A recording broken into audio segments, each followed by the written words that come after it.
Welcome sa ating munting YouTube channel.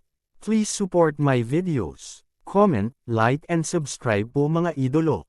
Maraming salamat po. Story Present, Super Devo Uring System. Kabanata 31. Ngayong napag-usapan na ang dalawang bagay, oras na para sa ikatlong usapin, na ang kasal ni Yezuan. Pagkatapos noon, gustong tipunin ni Linming ang mga walang asawang babae ng Lin family, ngunit pinigilan ni Yezuan. Are you kidding me? I'm going to become strong in the future. How can I marry a ordinary person? At least, she has to be someone like Lin Zuir. Minsan nang nakita ni Yezuan si Lin Zu, at ang kanyang kagandahan ay maaaring ituring na makalangit. Ngunit sa usapin ng background, ang misteryosong Heavenly Yuan sect ang hinangad ni Yezuan. Imposibleng magpakasal siya sa isang ordinaryong tao bilang kanyang asawa, kaya diretso siyang tumanggi. Wala ring magawa si Linming, kaya sumuko na lang siya. Pagkatapos, tumawag siya ng dalawang eksperto ng Lin family, na nasa tuktok ng ika-6 na yugto ng martial path, para buhatin ang dalawang malalaking dibdib at sundan sina Yezuan at Yezang pabalik sa Ye family. Yezuan, sa 15 milyong pilak na halaga ng mga mapagkukunan ng pagtatanim, maaari ka bang makalusot muli? Curious na tanong ni Yezang habang pabalik. Tito, sigurado. Tumango si Yezuan. Dati, nang kainin niya ang kalahati ng cultivation resources na nagkakahalaga ng 13 milyong tael ng pilak, nakalusot na siya. Sa makatuwid, ang natitira ay karanasan. Ngayon, sa 15 milyong pilak na halaga ng mga mapagkukunan ng paglilinang, ang paglusot sa tuktok ng ika-6 na yugto ng martial path ay isang katiyakan.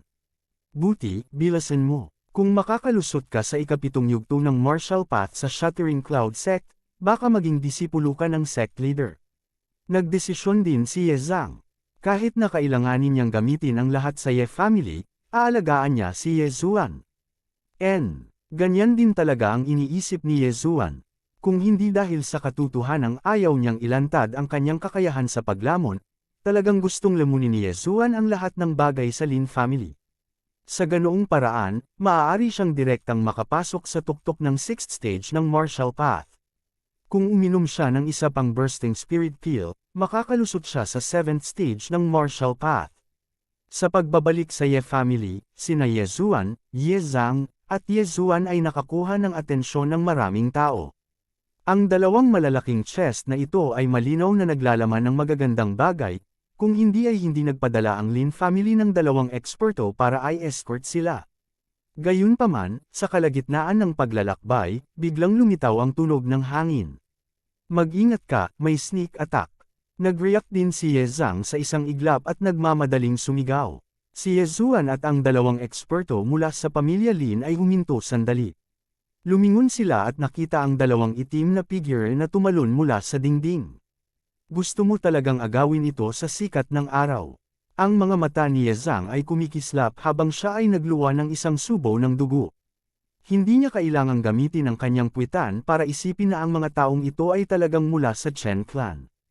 Gayunpaman, sa susunod na sandali, namutla ang kanyang mukha dahil ang dalawang lalaking nakaitim ay parehong nasa ika-7 yugto ng martial path. Fang! Ang dalawang gwardya ng Lin clan ay hindi nakareact sa oras at matagumpay na naambush ng isang lalaking nakaitim ang damit. Kaagad, lumipad palabas ng paalang ang isa sa kanila, tumalsik ng dugo. Balik si Zuan sa pamilya Lin. Pagbalik ni Yezuan, kailangan nilang pumunta sa Yezuan para kumuha ng reinforcements, si Yezuan Ye. Tito, hayaan mo akong tulungan ka.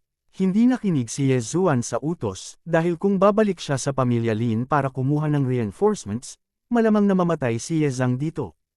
Pareho silang nasa ika-7 yugto ng martial path. Si Yezang at ang dalawa pa ay nasa tuktok ng 6th rank. Ang isang cultivator sa ika-7 yugto ng martial path ay madaling makakalaban sa 3 cultivator sa peak na ika-6 na yugto ng martial path. Ang Chen family ay naglagay ng maraming pagsisikap sa oras na ito. Nagpadala talaga sila ng dalawang eksperto. Marahil, ang kanilang focus ay hindi sa mga treasure chests, ngunit sa ulo ng Ye family, Yezang. Nang makita ni Yezuan ang isa sa mga lalaking nakasuot ng itim na sumugod kay Yezang, agad niyang naunawaan na ang kanilang target ay si Yezang. Damn it, Ito lang ang paraan. Tumingin si Yezuan sa dalawang treasure chest ilang metro sa harapan niya at nag-igting ang kanyang mga ngipin. Sa sandaling ito, may isang lalaking nakasuot ng itim na nakikipaglaban sa isa pang bantay mula sa pamilya Lin.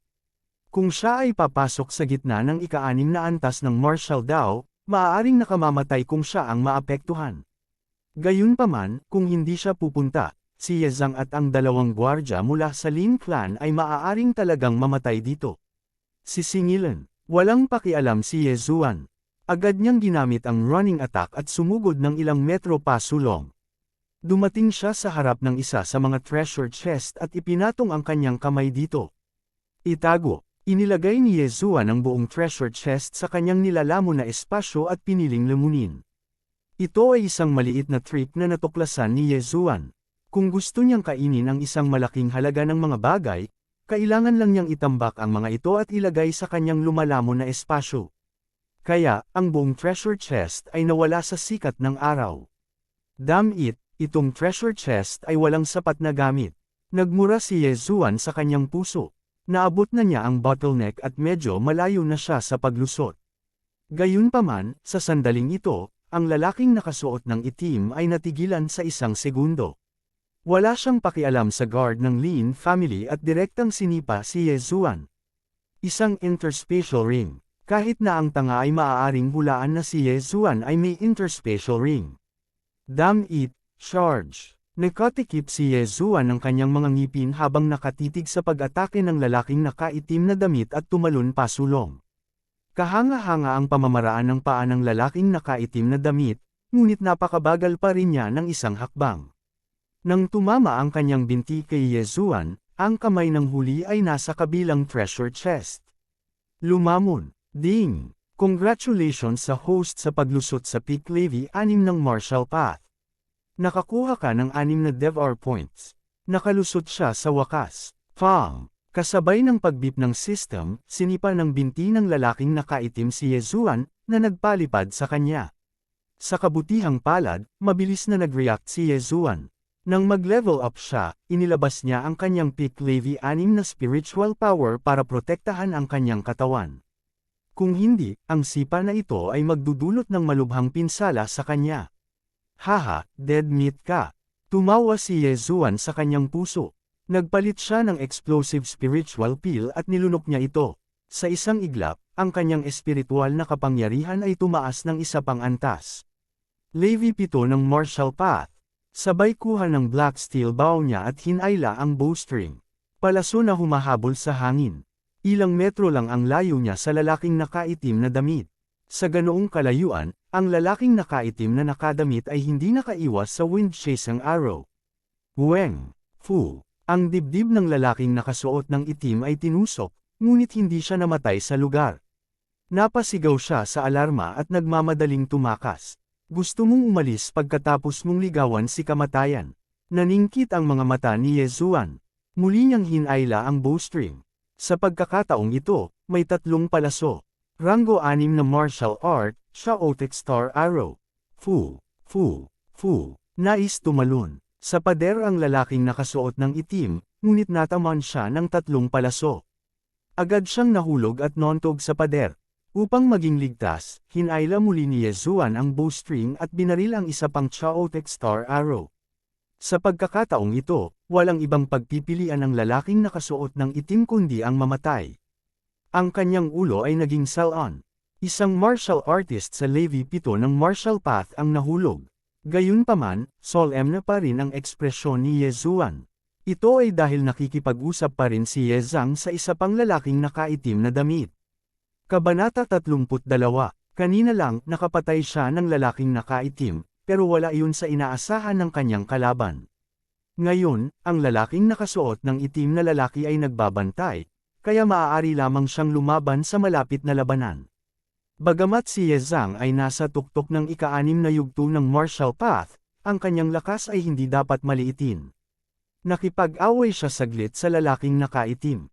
Sa pagdaragdag ni Yezuan, isang martial artist sa ika-7 antas ng Martial Dao, ang lalaking nakaitim na nakadamit ay nakaramdam din ng matinding pressure. Talagang binugbog siya pabalik ng 2. Ito ay hindi matutuloy. Ang taong ito ay tiyak na mula sa Chen family. Kung hahayaan natin siya, hahayaan natin ang isang tigre na bumalik sa bundok. Saglit na nag-isip si Yezuan, pagkatapos ay gumamit ng dalawang devouring point para ipagpalit sa isang explosive spirit field. Tito, kunin mo na, kainin mo, patayin. Inihagis ni Yezuan ang explosive spirit field kay Yezang. Nakakain na siya ng isa, kaya lang kay Yezang ang maibibigay niya. Pagdating ng panahon, pareho silang nasa ikapitong yugto ng martial path. Paanong hindi nila haharapin ang lalaking nakaitim? Okay. Hindi ito pinagdudahan ni Yezang at diretsyong nilamon ito. Sa isang iglap, ang lakas ng kanyang espiritual na enerhiya ay tumaas ng isang antas. Namutla siya sa takot at tumawa ng malakas, haha, mamatay. Sa oras na ito, sina Yezuan at Yezang ay parehong nasa ikapitong yugto ng martial path. Bagamat may takdang panahon, sapat na. Imposible, isa talaga itong explosive spirit field. Nakakuha ka talaga ng explosive spirit field. Nataranta ang lalaking nakaitim at napasigaw. Haha, put the crap. Mamatay. Tumaas ang moral ni Yezang at naghagis siya ng isang suntok na puno ng lakas. Sa tulong ni Yezuan, sinuntok niya ang lalaki sa dibdib ni Itim. Magandang pagkakataon. Habang lumilipad ang lalaking nakaitim, biglang inilabas ni Yezuan ang kanyang itim na bakal na pana. Magulong star arrow. Isang espiritual na palaso ang ipinutok, ngunit sa isang iglap, nahati ito sa dalawa. Tatlong palaso ang kumislap at tumusok sa katawan ni Itim. One more time, die for me. Nang makitang hindi tumama ang arrow sa mga vital point, agad na binaril ni Yezuan ang isa pang chaotic star arrow. Sa pagkakataong ito, tinusok ang puso ng lalaking nakaitim at agad itong namatay. Flop. Bumagsak sa lupa ang bangkay ng nakasuot ng itim na lalaki, hindi na nagpapakita ng mga palatandaan ng buhay. Huff, malapit na. Sa pagtingin sa bangkay ng lalaking nakaitim, nagpakawala ng malalim na hininga si Yezuan. Hindi niya akalain na ang Chen clan ay talagang papatay ng isang tao sa sikat ng araw. Sa oras na ito, si Yezang ay bumaril pasulong na parang pana at hinawakan ang tela sa mukha ng lalaking nakasuot ng itim. Talagang galing siya sa Chen family, isang elder ng Chen family. Pagkatapos magsalita ni Yezang, mabilis siyang lumapit sa lalaking nakaitim na pinatay ni Yezuan at tinanggal ang kanyang maskara. Ngunit nang makita ni Yezang ang mukha ng lalaking nakasuot ng itim, namutla ang kanyang mukha. Ang taong ito ay hindi mula sa Chen clan, ngunit sa Wu clan. Damn it, ang Chen clan ay talagang nakipag-alyansa sa Wu clan. Kuya, magmadaling bumalik sa Lin clan at ipaalam sa clan head mo. Nagmamadaling sinigawan ni Yezang ang nasugatang gwardya ng Lin clan. Para naman sa bantay ng Lin clan na tinambangan ng lalaking nakasuot ng itim, namatay siya sa gilid. Siya ay pinatay ng lalaking nakaitim sa isang iglap. Okay, naunawaan ng gwardya ng Lin clan ang kabigatan ng bagay at nagmamadaling kinaladkad ang kanyang malubhang nasugatang katawan pabalik sa Lin clan. Sa pangyayaring ito, ang Lin clan ay nawala ng isang pick 6th stage martial path cultivator, ngunit ang Chen clan at ang Wu clan ay nawala ng isang 7th stage martial path cultivator. Malamang, ang balitang ito ay kumalat sa dalawang angkan sa lalong madaling panahon. Sa makatuwid, kinailangan ni Yezang na bumalik sa Ye clan sa lalong madaling panahon at ayusin ang kanyang mga tauhan upang maiwasan ang karagdagang mga aksidente. Matapos magmadaling bumalik sina Yezang at Yezuan sa Ye clan, ipinaalam din nila ang mga eksperto ng Ye clan. Hindi nagtagal, dinala rin ng Lin clan head ang isang malaking grupo ng mga eksperto. Brother Ye, ang Chen clan at ang Wu clan ay masyadong mayabang. Talagang naglakas loob silang umatake sa sikat ng araw at pinatay pa ang isa sa mga consecrator ng Lin clan natin. Ang sama ng loob na ito ay dapat ipaghiganti. Sa pangunahing bulwagan ng Ye clan, galit na sabi ni Lin Ming. Tama, ngayong gusto na ng Chen clan at Wu clan na tanggalin ang dalawa nating angkan, natatakot ako na gumawa sila ng malaking hakbang sa lalong madaling panahon. Sa halip, bakit hindi muna tayo kumilos? Tumango si Yezang. Nagulat si Lin Ming, Brother Ye, ano ang ibig mong sabihin? Mabilis nating salakayin ang Chen clan at puksain muna natin sila. Mahuhuli natin sila. Ang mga mata ni Ye Zhang ay kumislap ng matinding liwanag. Kung hindi dahil kay Ye Zuan ngayon, namatay na sana siya sa kamay ng kabilang partido.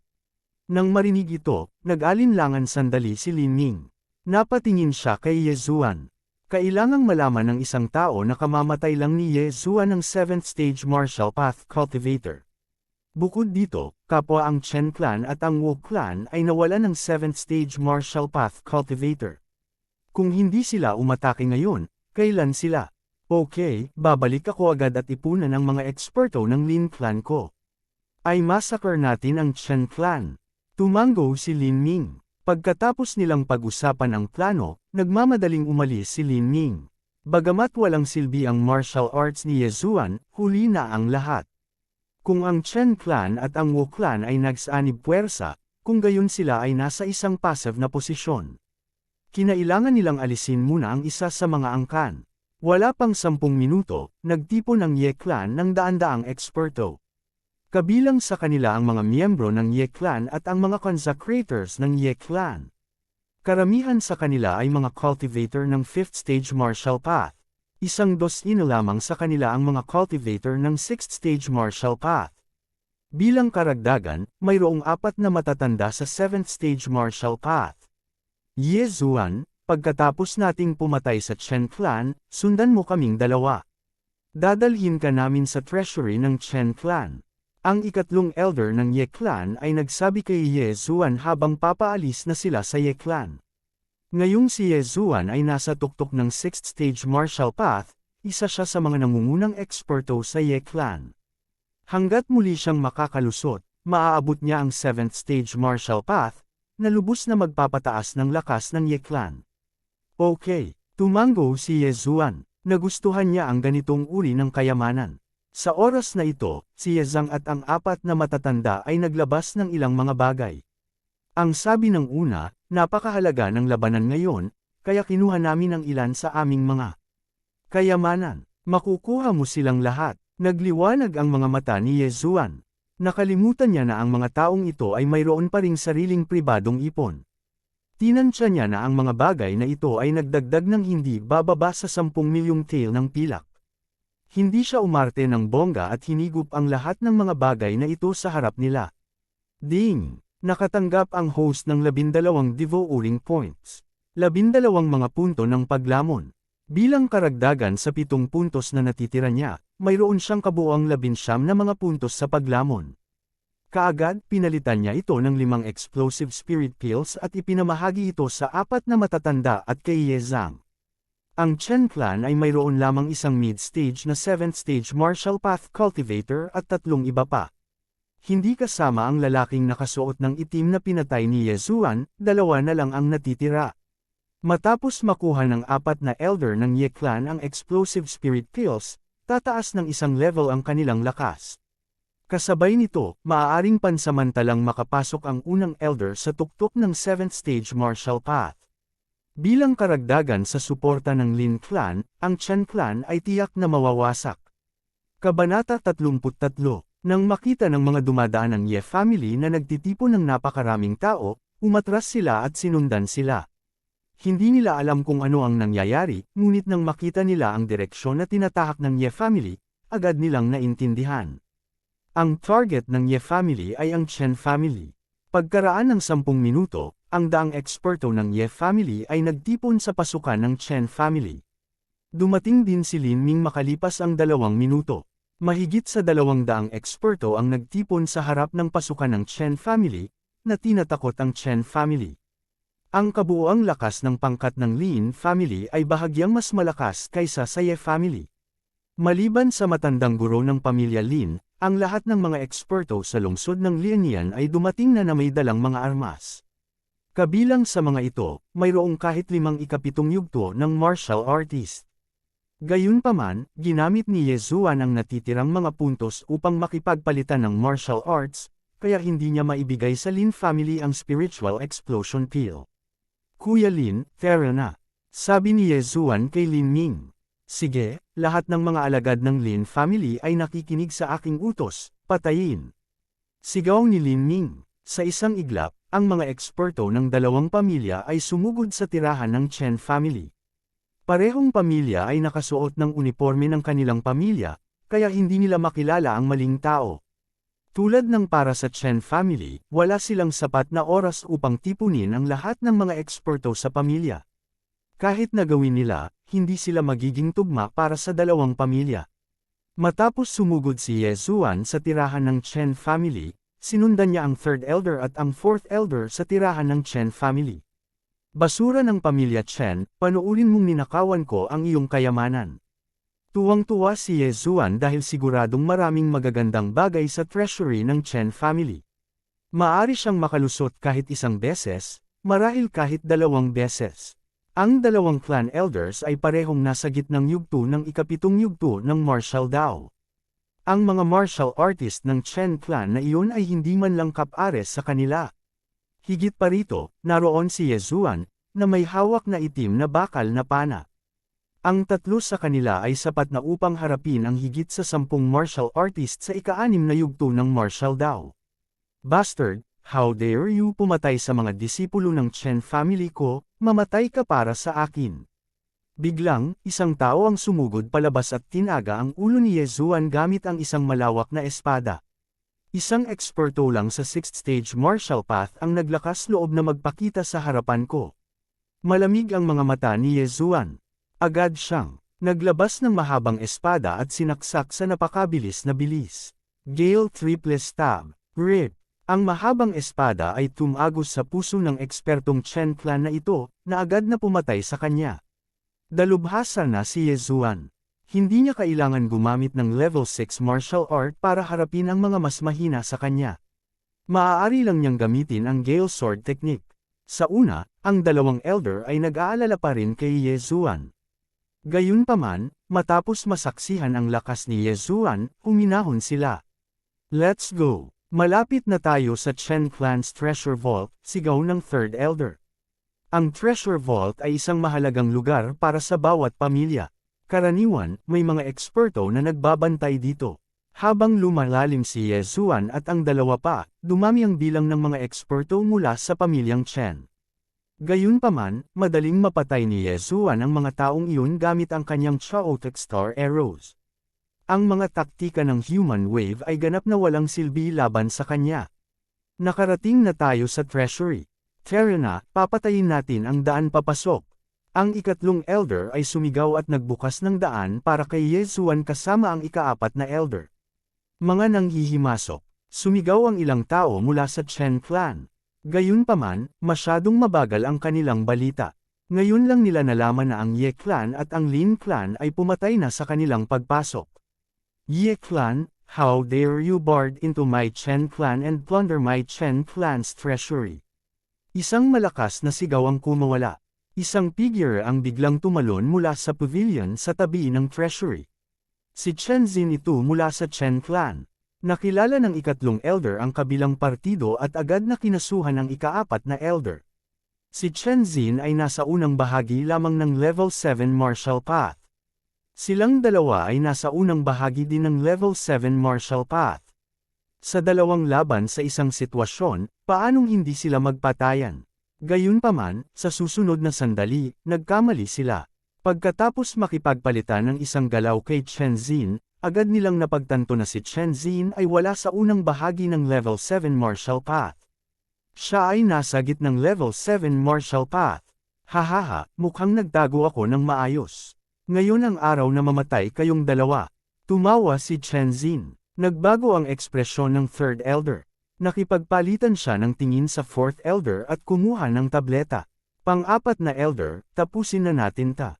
Nang marinig ito, kumuha din ang fourth elder ng explosive spirit peel at nilamon ito. Sa isang iglap, tumaas silang dalawa ng isang level at naabot ang gitnang level 7 martial path. Ano? Dalawang explosive spirit peels. Nagulat si Chen Zin. Napakahalaga ng isang explosive spirit peel. Hindi pa niya ito narinig sa Lianian City. Kahit sa malalaking lungsod, bihira ito. Gayunpaman, hindi ngayon ang oras upang mabigla. Kinailangan niyang tumakas. Anong biro? Katatapos lang niyang pumasok sa gitnang level 7 martial path. Paano niya haharapin ang dalawang martial artist na magka-level? Tigilan mo siya at patayin mo siya. Sumigaw ang ikatlong elder, lumalakas ang kanyang hangarin sa pakikipaglaban. Ang Ye clan ay mayroon lamang isang tao sa gitnang level 7 martial path. Gayunpaman, ang Chen clan ay may dalawa. Buti na lang at maaga silang umatake.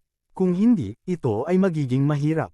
Habang naglalaban silang tatlo, patuloy na binaril at pinatay ni Ye Zuan ang mga eksperto ng Chen clan. Ye Zuan, pumasok ka muna. Tandaan mo ang sinabi ko. Biglang sumigaw ang third elder. Okay, tumango si Ye Zuan. Pagkatapos, sinipa niya ang pinto ng Ye clan's treasury at nagmamadaling pumasok. Ngayong si Chen Xin ay pinigilan ng ikatlo at ikaapat na matatanda, hindi magtatagal bago siya mamatay. Si Ye Zuan ay mayroon ding explosive spirit peel. Kahit na may isa pang level 7 martial path na martial artist, hindi siya natakot. Ang treasury ng Chen clan ay katulad ng sa Ye clan. May ilang kahoy na tabla na may nakasulat na mga pangalan. Gayunpaman, hindi man lang sila nilingon ni Ye Zuan at naglakad patungo sa dulo ng treasury. Sinabi ng third elder na ang treasury ng Chen clan ay isa lamang empty shell. Ang lahat ay nasa ilalim talaga ng treasury. Naglakad si Ye Zuan sa dulo ng treasury at tumingin sa paligid. Oo naman, nakahanap siya ng mekanismo. Ang mekanismong ito ay nasa likod ng isang mural. Dahan-daang pinindot ni Ye Zuan ang mekanismo at bumukas ang buong dingding, na nagpapakita ng landas na patungo sa ilalim ng lupa. Magaling talaga ang mga especially iyan ng Ye clan. Nalaman pa nila ang tungkol sa mekanismo ng treasury. Hindi napigilan ni Ye Zuan na mapabuntong hininga. Pagkatapos, kinuha niya ang kanyang mahabang espada at naglakad pababa. Narinig niya na may level 6 demonic beast na nagbabantay sa treasury, kaya hindi niya mabitawan ang kanyang pagbabantay. Umuungol. Bago natapos ni Ye Zuan ang paglalakad sa hagdan, isang mahinang dagandong ang nagmula sa treasury. Lumiko si Ye Zuan sa sulok at nakakita ng pulang leopardo. Level 6 demonic beast, Fire Cloud Leopard. Nakilala ni Ye Zuan ang demonic beast na ito. Nang umabot na ito sa adulthood, katumbas na ito ng isang mid-stage level 6 martial path martial artist. Umuungol. Nang makita ng Fire Cloud Leopard na ito si Ye Zuan, diretso itong sumugod sa kanya. Go to hell. Malamig na bamantong hininga si Ye Zuan at direktang nilaslas. Level 6 martial technique, Thunderclap Sword. ZZ. Ang buong Fire Cloud Leopard ay naputol sa kalahati ng espada ni Ye Zuan. May tunog ng kulog na nagmumula sa sugat. Humakbang si Ye Zuan at tinusok ang ulo ng Fire Cloud Leopard gamit ang kanyang espada. Kabanata 34. Iba talaga ang rank 6 demonic beast. Ang isa sa kanila ay nagkakahalaga ng hindi bababa sa 100,000 taels ng pilak. Tumango si Ye Zuan bilang kasiyahan. Pagkatapos, tiningnan niya ang 4 na kwartong bato sa magkabilang gilid. Ang lahat ng mga kayamanan ng Chen family ay malamang na nandito. Haha, kayamanan, nandito ako. Tumawa si Ye Zuan at pinutol ang kandado sa unang silid na gawa sa bato. Nagmamadali siyang pumasok at sinimulang kainin ang lahat. Ding! Ang host ay lumamon ng isang Heavenly Heart Grass. Ang host ay nakakuha ng isang Devouring Point. Ding! Nilamon ng host ang isang naglalagablab na bato ng apoy. Nakakuha ang host ng isang Devouring Point. Ding! Nakain ng host ang isang Medium Grade Ordinary Weapon. Nakakuha ang host ng 2 Devouring Points. Ang espiritual na kapangyarihan ni Ye Zuan ay mabilis na tumataas. Ngayon lang siya naka-absorb ng maraming magagandang bagay. Matapos niyang kainin ang lahat ng magagandang bagay sa treasure house na ito, sa wakas ay nakalusot siya. Ding! Nakapasok na ang host sa rank 7 nanograms martial path. Nakalusot siya sa wakas. Haha, I broke through. Sobrang taas ng spiritual power ko. Nag-improve din ng husto ang pangangatawan ko. Nagulat at natuwa si Ye Zuan. Nagmamadali siyang pumasok sa pangalawang silid at nagsimulang lumamon. Pagkatapos, pumasok siya sa ikatlong silid na bato at ang pang-4. Gayunpaman, pagkatapos makapasok sa rank 7 nanograms martial path, ang cultivation resources na kailangan para makalusot ay tumaas ng husto.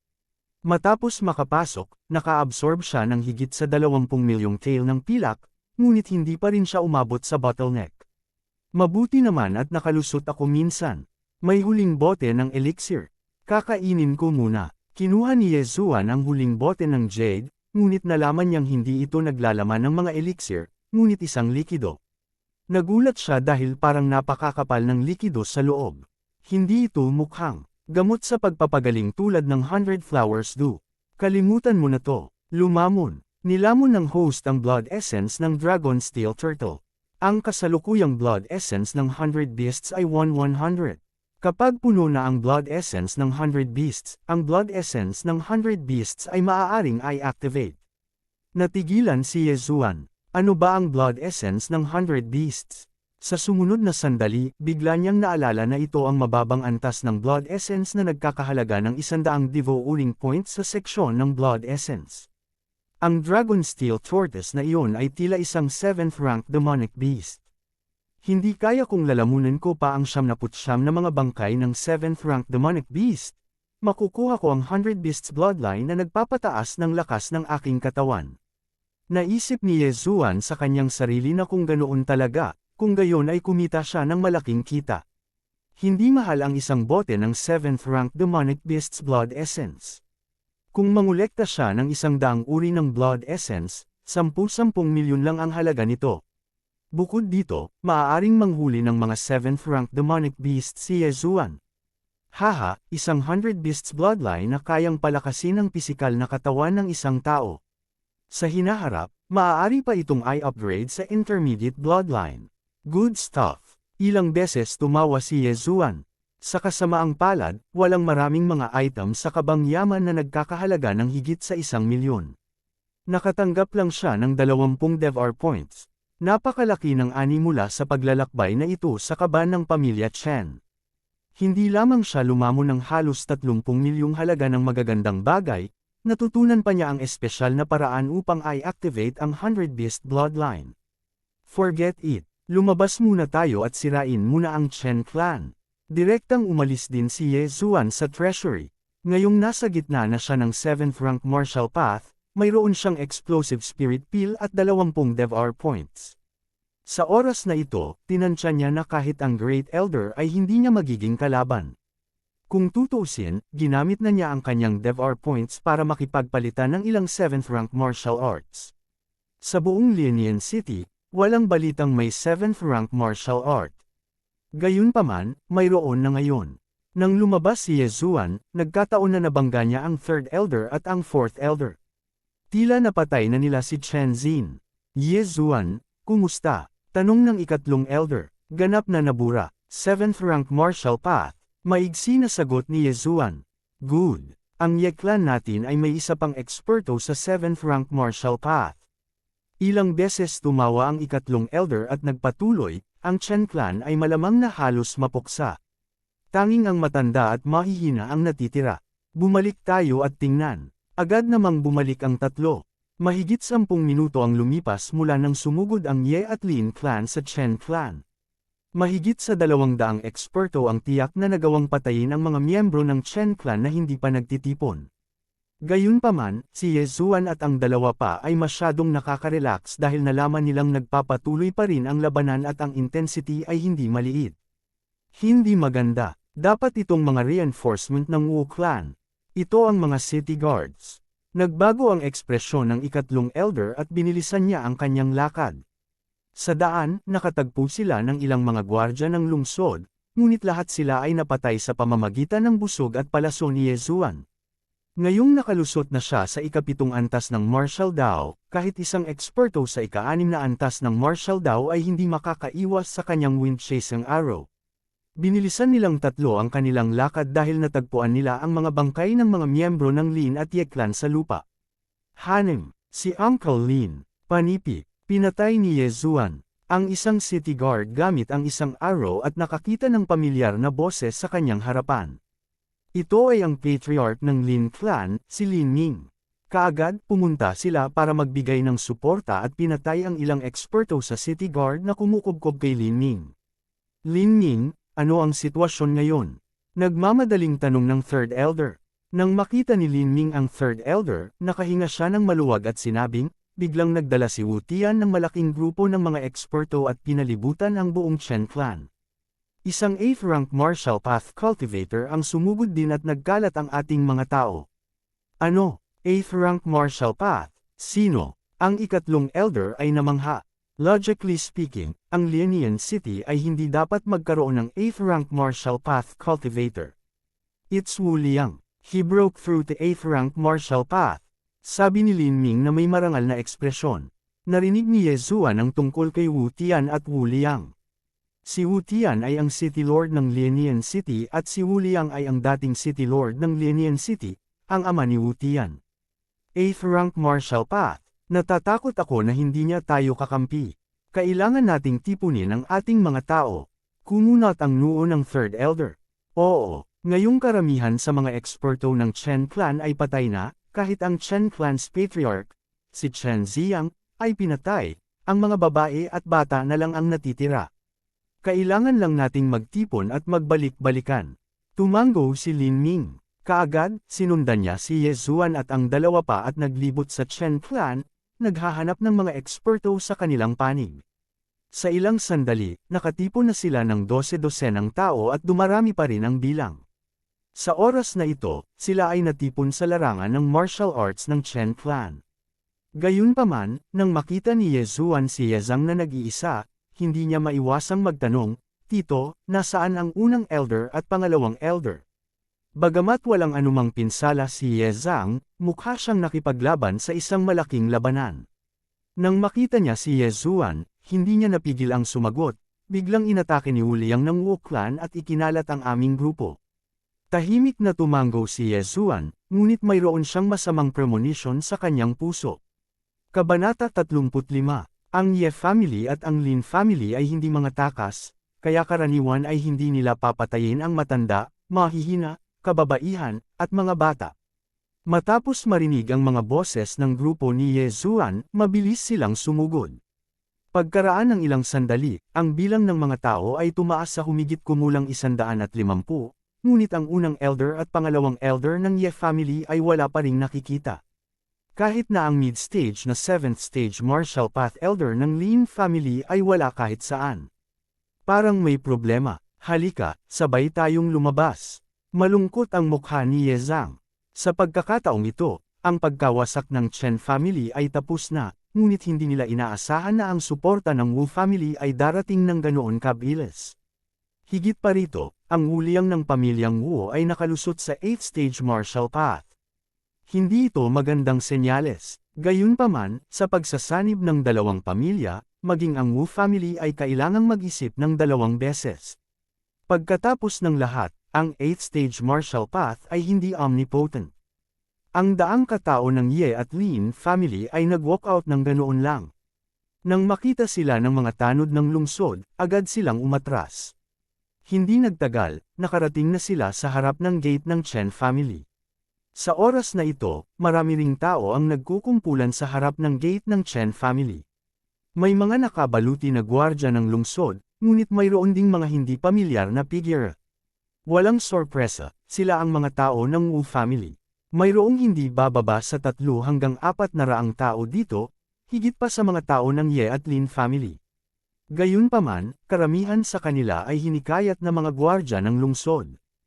Ang kanilang lakas ay nasa pagitan ng 3rd and 4th stage Martial Path. Kakaunti lang sa kanila ang nasa 5th stage Martial Path. Maaari silang ituring na kumpi ng kanyan. Ye Zhang, Lin Ming, talagang matapang ka. Naglakas loob kang kumilos ng walang ingat sa aking lungsod. Sa tingin mo ba, wala akong si Wu Tian? Nang lumabas si Ye Zhang at ang iba pa, sumigaw ang isang medyo may edad na lalaki sa gate. Siya ang City Lord ng Lianian City, si Wu Tian. Wu Tian, huwag kang magpalabas. Ngayong nawasak na ang Chen family, hindi na makakatagal ang Wu family mo. Malamig na ngumuso si Ye Zhang. Ganun ba? Fine, then I won't say anything more. Ipasok mo siya. Sa sandaling bumagsak ang boses ni Wu Tian, dalawang eksperto sa Wu family ang lumabas mula sa karamihan kasama ang isang tao na ang mga kamay at paa ay nakatali sa kanyang likuran. Unang matanda, nanlaki ang mga mata ni Ye Zhang nang makita niya ang taong nakatali. Hindi ba ito ang unang elder ng Ye family? Ye Zhang, talagang gusto nila akong gamitin para banta tayo. Huwag kang mag-alala sa akin. Ang dakilang elder ng Ye clan ay umungal. Hanggat ang isa ay tulala, masasabi nila. Kung hindi, bakit kukunin ni Wu Tian ang great elder ng Ye family? Tumahimik ka. Bago matapos ang sasabihin ng Ye family grand elder, isang tao ang lumabas sa gilid at direktang sinampal ang mukha ng Ye family grand elder. Ang ama ni Wu Tian, si Wu Liang, na nasa ikawalong yugto ng martial path. Wu Liang, hindi ko inaasahan na makakalusot ka. Damn it! Kinagat ni Lin Ming ang kanyang mga ngipin at sinabi pagkatapos makita ang taong ito. Ngayon, kung hindi dahil kay Wu Liang, madali sana nilang napuksa ang Chen clan, at pagkatapos ay sumugod sa City Lord's Mansion para lipulin ang Wu clan. Sa kasamaang palad, isang hindi inaasahang pangyayari ang naganap. Bilang karagdagan sa Great Elder ng Ye clan, marami pang eksperto ang nahuli, kabilang ang isang elder ng Lin clan na nasa gitnang yugto din ng ikapitong ranggo. Ito ay magiging mahirap. Family head, don't worry about US. Diretso lang ang pag-atake. Hanggat puksain natin ang Wu family, ang Lianian City ay mapapabilang sa ating dalawang pamilya. Oo, huwag kang mag-alala sa amin. Kaya naming isakripisyo ang aming sarili, ngunit hindi kami maaaring takutin ng mga ito. Upang makamit ang mga dakilang bagay, kailangang magsakripisyo. Nakahanda na tayo. May kabuuang 15 katao ang nahuli ng Wu clan. Lahat sila ay handang isakripisyo ang kanilang mga sarili. Pagkatapos ng lahat, sa ilalim ng sitwasyon kung saan ang dalawang pamilya ay magkapit-bisig, kahit na ang Wu clan ay may ikawalong yugto na eksperto sa martial path, hindi sila makakalaban. Tumahimik kayong lahat. Sumigaw si Wu Liang at winigaway ang kanyang kamay para senadoryosan ang mga tao sa kanyang paligid na kunin ang mga bihag at tatakan ang kanilang mga bibig. Ang City Lord ng Lianian City, si Wu Tian, ay humakbang pasulong at nagsabi, Chen clan, Ye clan, naglakas loob kang kumilos ng walang ingat sa aking Lianian City. Ngayon, bibigyan kita ng pagkakataon. Ibaba mo ang lahat ng iyong mga sandata, at iisipin kong palayain ka. Kalokohan, may biglang sumigaw. Nakakatawang biro, hanggat ang Ye clan at Lin clan ay nalipol, ang Lianian City ay magiging kabilang sa Wu clan. Papayagan ba sila ng Wu clan? Nagkatinginan sina Ye Zhang at Lin Ming. Sila ang mga pinuno ng dalawang pamilya, kaya natural na kailangan nilang mag-isip para sa kanilang mga pamilya. Bagamat nahuli ang dakilang elder ng Ye clan at ang iba pa, naunawaan nila na ang mas malaking larawan ay mas mahalaga. Sa makatuwid, nagplano na silang sumuko sa mga bihag at lumaban hanggang kamatayan sa Wu clan. Gayunpaman, nang mag-uutos na sila, biglang sinabi ni Wu Liang, ang Chen clan ay isang chess piece lamang ng aking Wu clan. Gusto ko lang hiramin ang iyong mga kamay para lipulin ang Wu clan, ngunit hindi ko inaasahan na magiging ganoon kabilis ang iyong mga aksyon. Gayunpaman, pinakamahusay na malaman mo na hindi lamang 15 bihag ang mayroon ako. Bago ko pinamunuan ang team dito, pinadala ko na ang mga city guard sa inyong dalawang angkan. Ngayon, sa palagay ko ang iyong mga asawa at mga anak ay nahuli na. Panipi, ano? Nang marinig ito ng Ye clan at ng Lin clan, lahat sila ay namangha. Ang Wu clan ay mayroon pa rin talagang backup na plano. Kalokohan, Wu Liang, sa tingin mo ba maniniwala kami sa iyo? Isang dalubhasa ng Ye clan ang namumukod tangi. Hehe. Nasa iyo na kung maniniwala ka o hindi. Anyway, ang kabuoang sitwasyon ay napagdesisyonan na. Ang Lianian City ay mapapabilang pa rin sa aking Wu clan. Malamig na bamantong hininga si Wu Liang. Tama, kung ayaw mong maniwala sa akin, maghintay ka muna. Sa tingin ko, papunta na ang mga bantay ko. Malamig na ngumiti si Lianian City Lord Wu Tian. Natahimik ang lahat mula sa Ye clan at Lin clan. Sa kanilang mga puso, mahina rin silang naniwala sa kanya. Noong una, inakala nila na ang Wu clan at Chen clan ay nagtutulungan. Gayunpaman, hindi nila inaasahan na ginagamit ng Wu clan ang Chen clan bilang cannon fodder. Sinasamantala ang katotohanang pinakikilos nila ang lahat ng kanilang puwersa, kinuha nila ang kanilang mga miyembro ng pamilya na hostage para banta sila. Ito ay isang bagay na hindi inaasahan ng sinuman. Naging kakaiba ang kapaligiran. Hindi kumibo ang magkabilang panig at tahimik lang silang naghintay. Ye Zuan, kung hindi tama ang sitwasyon, agad na pumasok sa Chen clan at tumakas sa pamamagitan ng pagtalon sa pader. Sa karamihan ng tao, mahinang sinabi ng third elder kay Ye Zuan na nasa tabi niya. Walang sinabi si Ye Zuan. Tahimik lang siyang nakatayo doon. Imposibleng umalis siya mag-isa. Bukod dito, mayroon siyang plano sa kanyang puso na maaaring takutin ng Wu clan. At saka, ngayon lang, ginamit niya ang DevR points para ipalit sa isang rank 7 martial art. Sa isang labanan ng grupo, ang kanyang busog at palaso ay magiging mabisa. Tiyak na magagawa niyang ganap na lipulin ang Wu clan. Gayunpaman, mas mahusay na maghintay ng ilang sandali. Ang kapaligiran sa pagitan ng magkabilang panig ay lubhang kakaiba. Nais ng magkabilang panig na patayin ang kabilang panig. Sa ganoong paraan, magiging mapayapa ang lungsod ng Lianian sa hinaharap. Kabanata 36. Lumipas paunti-unti ang oras, ngunit wala silang nakitang dumating na mga bantay ng lungsod. Nagkukumpulan pa rin ang mga tao sa paligid nila. Kakaiba, iilan na lang ang magsasaka na hindi pa man lang umabot sa ikalimang yugto ng martial path na natitira sa dalawang pamilya. Bakit hindi pa dumarating ang mga bantay ko? Naguguluhan si Lianian City Lord Wu Tian. Habang lumilipas ang panahon, lumalala ang ekspresyon ni Wu Tian. Tila na aksidente ang mga pinadala niyang gwardya. Hindi kaya may mga eksperto pa rin ang Lin at Ye families. Hindi ba nag-iisa ang matandang lalaki ng pamilya Lin? Siya kaya, bulong ni Wu Tian sa kanyang puso. Hahaha, City Lord Wu, ang galing mo sa pag-arte. Nagsimulang tumawa ang isang grupo ng mga tao. Sa panahong ito, tensyonado ang kanilang mga nerbiyos, natatakot na mahuli ng mga gwardya ng lungsod ang kanilang mga miyembro ng pamilya at pagbabantaan sila. Ngunit ngayon, tila hindi ito ang kaso. Gayunpaman, sa oras na ito, may biglang nag-react at sumigaw, hindi maganda, itong Wu Tian ay humihinto ng oras. Natigilan ang lahat at nagmulat ng mata. Sa pag-aakalang totoo ang sinabi ni Wu Tian, at hindi talaga pinuntahan ng kanyang mga city guards ang dalawang pamilya, at ginagamit lamang ito bilang dahilan para magtagal. Sa panahong iyon, marahil ang mga city guards ni Wu Tian ay talagang napunta sa dalawang pamilya.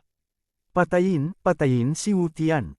Damn, we actually let him stall for time. Bilis, patayin mo siya. Pumunta ka. Sa isang iglap, ang yabang ng Ye family at Lin family ay tumaas. Gusto nilang samantalahin ang sitwasyon para patayin ang mga miyembro ng Wu family bago lumala ang sitwasyon.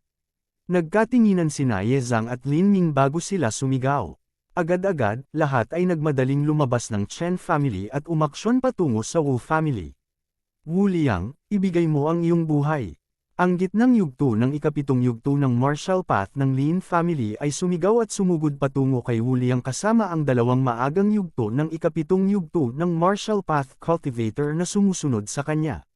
Dahil napakabulag mo, lahat kayo ay maaaring mamatay para sa akin. Sumugod din si Wu Liang. Siya ay isang ikawalong yugto ng martial path cultivator.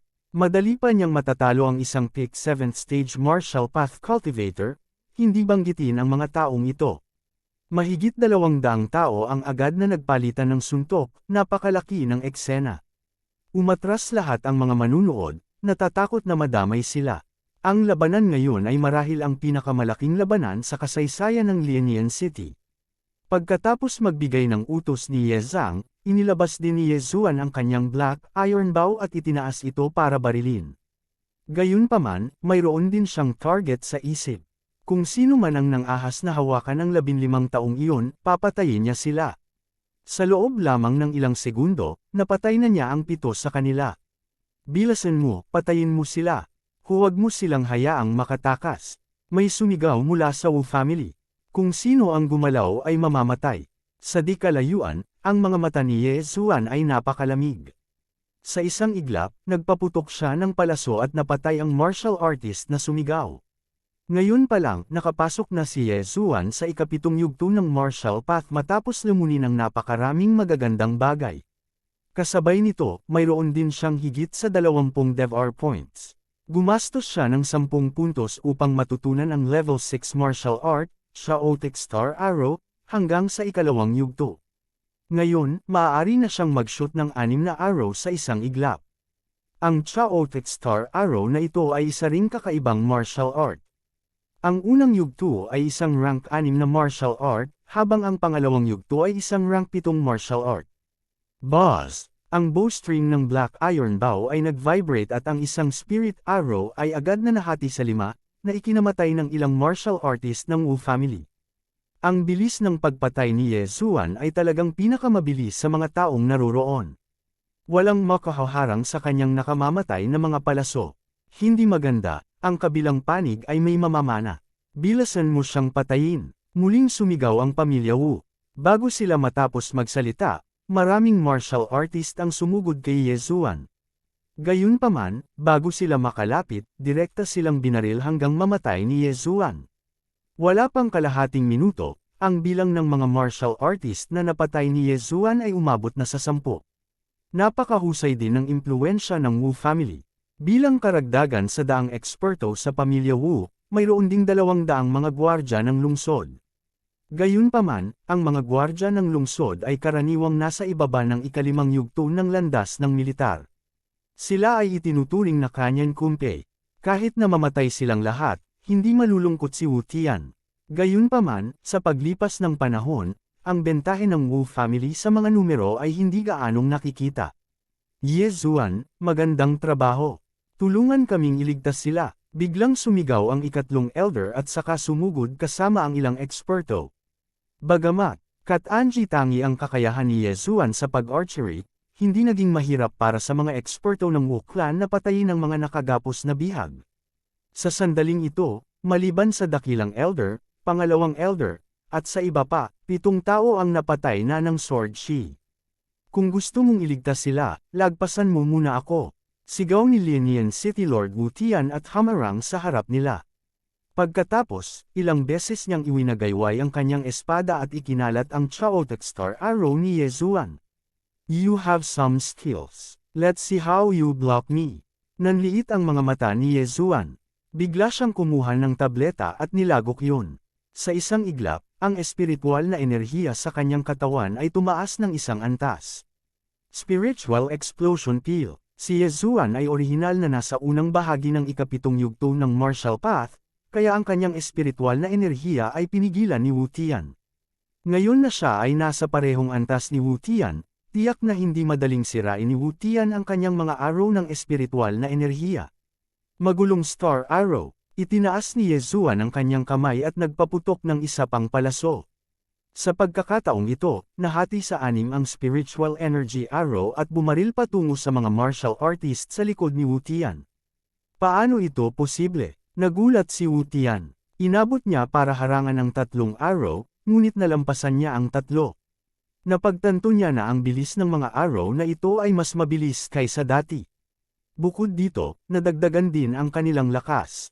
Sa oras na ito, ang ikatlong elder at ang iba pa ay sumugod at nagsimulang salakayin si Wu Tian.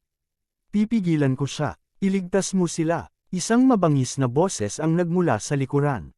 Si Ye Zuan iyon. Nang marinig ito, ang ikatlong elder at ang iba pa ay umiwas sa gilid at sinaksak ang mga bantay ng lungsod na parang isang matalim na kutsilyo. Mabahong brat, how dare you kill so many of my Wu family members? I'll take your life. Lumakas ang pagmamataas ni Wu Tian. Wala siyang pakialam sa iba at sumugod kay Ye Zuan. Si Ye Zuan ay kasalukuyang nasa gitnang ika-7 yugto ng martial path at may ilang ika-6 na baitang martial arts. Kaya naman, hindi siya natakot kay Wu Tian at agad na umakyat para salubungin siya. Mountain Splitting Palm, Thunderclap Sword, boom! Agad na nagsalpukan ang 2 alon ng enerhiya at nagdulot ng matinding shockwave. Ang shockwave ay sweep out at agad na binalot ang buong lugar. Gayunpaman, ang hindi inaasahan ni Wu Tian ay ang anyo ni Ye Zuan ay mabilis na lumitaw sa kanyang harapan at muling naglaslas. Kulog na espada, pang! Pinalipad si Wu Tian. Napagtanto niya na ang kanyang bilis ay mas mabagal kaysa kay Ye Zuan. Buti na lang at hindi mahina ang martial arts na ginamit niya kaya hindi siya nasugatan at pinalipad lang. Paano ito posible? Pinalipad ang City Lord ng brat na ito. Sino yung brat na yon? Hindi mo alam. Si Ye Zuan iyon, ang naghubad kay Chen Song at itinapon siya sa kalsada. Masyadong nakakatakot. Kahit ang City Lord ay hindi niya kakampi. Imposible iyon. Siguradong naging pabaya ang City Lord. Nagdilim ang ekspresyon ni Wu Tian. Akmang patatagin na niya ang kanyang katawan, biglang sumili ang isang figure mula sa karamihan at hinampas siya sa dibdib. Pagkatapos, agad siyang nahuli. Kabanata 37. Kung ayaw mong mamatay si Wu Tian, tumigil ka na. Umalangaw-ngaw sa himpapawid ang isang nakakabasag lupa na dagandong, dahilan para tumigil ang lahat sa paggalaw. Lumingon ang lahat para tignan, tanging ang nagsalita ay isang matandang puti ang buhok. Kahit na siya ay matanda na, ang kanyang katawan ay napakatibay. Nakahawak ang isang kamay niya sa lalamunan ni Wu Tian, na para bang sisikila niya si Wu Tian hanggang mamatay kung may manggahas na kumilos. Ama, nagulat si Lin Ming nang makita niya ang matanda. Ang matandang lalaki na biglang nagpakita ay ang ama ni Lin Ming, ang patriarch ng Lin family, si Lin Xiao. Nakalabas na si Old Master Lin sa pag-iisa. Nanlaki din ang mga mata ni Ye Zhang. Maya-maya pa ay bumungad sa mukha niya ang saya. Lin Xiao, ikaw talaga. Matapos makita si Lin Xiao, namula ang mukha ni Wu Liang. Nagkaroon na siya ng masamang premonition. Kung hindi ako lumabas, nahulog na ako sa bitag mo. Dahan-daang naglakad si Lin Xiao sa gilid ni Lin Ming at malamig na bamantong hininga. Lahat, huwag mag-alala, ang mga taong ipinadala ni Wu Tian ay patay na lahat. Imposible, isa ka lang tao, kahit na mailigtas mo ang Lin family, paano ang Ye family? Hindi naniwala si Wu Liang. Malinaw na nagpadala siya ng 2 grupo ng mga tanod ng lungsod, bawat isa ay pinamumunuan ng isang pinakamataas na eksperto sa 6th Martial Realm. Buong puwersa na ngayon ng Ye family, naiwan lamang ang nakababatang henerasyon na may hindi sapat na lakas sa labanan. Ewan ko sa Ye family, pagdating ko, patay na ang mga city guards mo.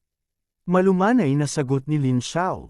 Nagsasabi siya ng totoo. Imposible, wala ng eksperto ang Ye family, paano nila sirain ang mga city guards ko? Hindi pa rin naniniwala si Wu Liang. Pagkatapos ng lahat, pakiramdam niya ay walang kamali-mali ang kanyang plano. Isinaalang-alang din nila ang hindi inaasahang pangyayari ni Lin Xiao, ngunit paano ang Ye family? May dumaan kaya na eksperto at nailigtas ang Ye family? Tito Lin, totoo ba ang sinabi mo? Si Ye Zhang ay hindi rin ng ahas na paniwalaan ito. Totoo, pagdating ko, patay na ang mga city guard sa tapat ng gate ng Ye family. Pugot lahat ng ulo nila, hindi ko alam kung sino ang may gawa nito. Tumango si Lin Xiao at ibinigay si Wu Tian sa isang cultivator ng Peak 6th Stage Martial Path. Kung sumubok siya ng anumang nakakatawa, putulin kaagad ang kanyang ulo. Nang lumitaw si Lin Xiao, napagpasyahan na ang kapalaran ng pamilya Wu. Ang natitirang mga hostage ay nailigtas na. Kung wala sila, hindi kakayanin ng pamilya Wu ang pinagsamang puwersa ng 2 pamilya. Damn it! Nagmura si Wu Liang sa kanyang puso. Ang kanyang sariling anak ay talagang banihag ni Lin Xiao. Ito ay magiging mahirap. Sa sandaling ito, biglang sumigaw si Lin Xiao, Wu Liang, lumabas ka at lumaban. Nang marinig ang mga salitang iyon, pinaikit ni Wu Liang ang kanyang mga mata at humakbang pasulong. Narinig din niya na si Lin Xiao ay lumulusot, ngunit hindi niya alam kung si Lin Xiao ay nakalusot o hindi, ngunit kahit na si Lin Xiao ay nakalusot, ito ay hindi mahalaga dahil siya ay nasa ika-8 yugto din ng martial path. Nang makita niyang lumabas si Wu Liang, nagpatuloy si Lin Xiao, Wu Liang, kung susuko ka ngayon, ngayon iligtas ko ang iyong buhay. Ano? Hindi makapaniwalang tumingin si Wu Liang kay Lin Xiao. Pareho silang mahigit 70 taong gulang, ngunit nasabi pa rin ni Lin Xiao ang mga nakakatawang salita. Ang araw na ito ay nakatadhana na maging isang madugong labanan. Lin Xiao, huwag masyadong magsalita ng kalokohan. Halika na. Ikan-away ni Wu Liang ang kanyang robe at nakipag-away. Ang Thunderburst Feast ng pamilya Wu. Nakilala ito ni Lin Xiao sa isang sulyap. Lumabas siya at tahimik na tumayo. Nang makita ito, tumaas ang galit ni Wu Liang. Hindi talaga handa si Lin Xiao. Halata namang mababa ang tingin nito sa kanya. Lin Xiao, mamatay ka. Umungol si Wu Liang. Tinapakan niya ang kanyang mga paa at lumundag na parang mabangis na tigre. Lahat ng naruroon ay nagmulat ng mata. Ito ay isang labanan ng tuktok. Kailangang malaman ng isa na bihirang makakita ng labanan sa pagitan ng mga cultivator ng 8th Stage Martial Path. Gayunpaman, sa pagtataka ng lahat, ang labanan ay tumagal lamang. Nang 1 segundo, kotsa, Isang malutong na tunog ang narinig. Nakayuko ang braso ni Wu Liang at agad na binasag ni Lin Xiao. Kaagad pagkatapos, ang kanang kamay ni Lin Xiao ay kumamo sa leeg ni Wu Liang. Ang labanan ay tumagal lamang ng 1 segundo bago ito natapos. How is this possible? Pareho silang 8th stage martial path cultivator, bakit ang laki ng gap? Lahat ay nakatingin sa hindi makapaniwala. Si Wu Liang ay natalo sa isang iglap at nahulog sa mga kamay ni Lin Xiao. Ito ay simpleng hindi maisip. Kahit na si Wu Liang ay isang tigre ng papel at ang kanyang tunay na lakas ay nasa tuktok lamang ng 7th stage martial path, paano siya matatalo sa isang iglap? Imposible, Lin Xiao, paano ka magiging malakas? Sigaw ni Wu Liang. Napakalakas ng kamay na nakahawak sa leeg niya na hindi siya makahinga. Haha, ramdam mo ulit. Biglang ngumisi si Lin Xiao at ang espiritual na kapangyarihan sa kanyang katawan ay lumabas. Nang maramdaman ni Wu Liang ang lakas ng espiritual na kapangyarihan ni Lin Xiao, namula ang kanyang mukha. Paano ito posible? 8th stage martial path middle stage. Hindi, ito ang rurok ng 8th stage martial path. Natigilan si Wu Liang at hindi napigil ang bamulong. Tuktok ng ikawalong yugto ng martial path. Ang antas na ito ay naging sanhi din ng buong audience na tumahimik sa buong 10 segundo. Ito ba talaga ang peak ng 8th stage martial path at hindi ang peak ng 7th stage martial path? Haha, tama na. Nasa peak na ako ngayon ng 8th stage martial path. Sinusubukan kong tumawid sa 9th stage martial path, hindi 8th stage martial path. Naiintindihan mo ba? Unti-unting nawala ang boses ni Lin Xiao. Laking gulat ng lahat kaya hindi sila nakaimik. Sa napakaikling yugto ng panahon, talagang nalampasan ni Lin Xiao ang isang buong ika-9 na yugto. Tao pa ba siya? Bukod dito, kahit si Lin Ming, bilang kanyang anak, ay hindi alam na ang kanyang ama ay naging napakalakas. Dapat malaman ng isang tao na si Lin Xiao ay tinuruan lamang ng enforcer ng Heavenly Yuan sect sa loob ng kalahating oras. Sa loob lamang ng kalahating oras, nagkaroon siya ng napakalaking improvement. Gaano kalakas si Eugene? Hindi na hinintay na magsalita si Wu Liang, sinabi ni Lin Xiao, Wu Tian, Wu Liang, bibigyan kita ng pagkakataon. Hanggat pinangunahan mo ang Wu family palabas ng Lianian City, ililigtas ko ang iyong buhay. Paano na? Ito, ang City Lord ng Lianian City, si Wu Tian, ay natigilan. Ang kasalukuyang sitwasyon ay malinaw na ang kanyang Wu family ay tapos na. Ngayong siya at si Wu Liang ay nahuli, ang Wu family ay parang isang grupo ng mga dragon na walang pinuno. Wala na siguro silang gana makipag-away. Lin Xiao, seryoso ka ba? Handa ka bang palayain ang Wu family ko?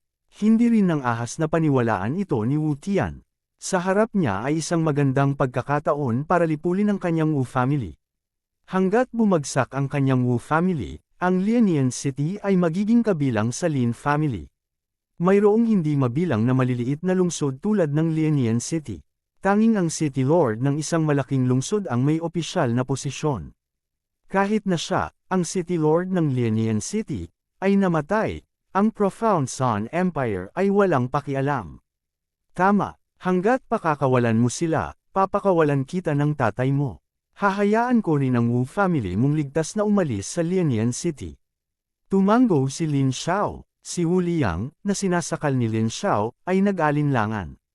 Mayroon na siyang kalahating pa sa kabaong. Sa karamihan, maaari siyang mabuhay ng isa pang 10 taon.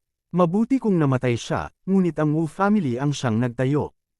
Ayaw niyang samahan siya ng Wu family pagkamatay niya. Kung saan may buhay, may pag-asa. Kabanata 38, sumulyap si Wu Tian sa kanyang ama at agad na tumango, sige, pangako ko sa iyo. Very good. Tumango si Lin Xiao bilang kasiyahan at pinakawalan si Wu Liang. Pinalaya din si Wu Tian. Nakumpleto ng magkabilang panig ang transaksyon. Tinupad din ni Lin Xiao ang kanyang salita. Fair na, sigaw ni Wu Tian at naghanda na umalis kasama ang grupo. Maghintay. Bigla silang pinigilan ni Lin Xiao. Nagbago ang ekspresyon ng mukha ni Wu Liang at sumigaw, Lin Xiao, babalik ka ba sa iyong mga sinabi? Ako, si Lin Xiao, ay isang tao sa aking salita, ngunit hindi ko sinabi na maaari kang bumalik sa Wu family.